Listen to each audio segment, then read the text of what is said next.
Hi, this is Heather, the Fit Up Foodie, where I inspire busy people who love to cook and bake so that you feel inspired in your kitchen. Today I'll be sharing an easy and delicious homemade potato salad that is bursting with the flavors of Italy. Start with the buttery potato like a Yukon Gold, scrub the potatoes well and place into a stock pot covered with water. Bring to a boil over high heat and then lower to a simmer. Cook until the potatoes are tender but with just a bit of resistance. Drain and let cool to room temperature.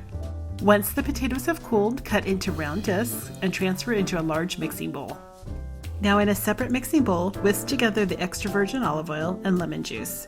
Add in the salt, cayenne pepper, lemon zest, and crushed garlic and mix well.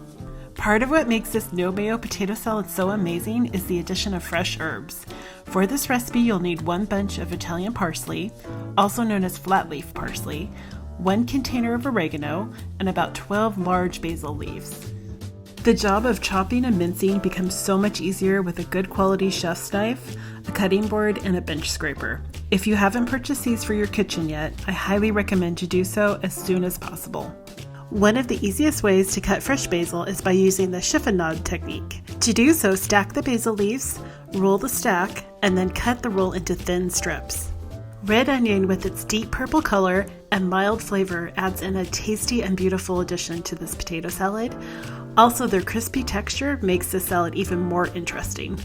Once all the ingredients are added to the bowl, stir well, pour over the cut potatoes, and toss well. This salad can be eaten immediately, however it tastes amazing the next day once all the flavors have had a chance to marry. Serve this Italian potato salad at barbecues and cookouts or alongside Easter dinner. Make sure to check out the recipe at thefitupfoodie.com, where I do a deep dive into the tips and tricks to making the salad, and of course if you enjoyed this recipe, make sure to follow along.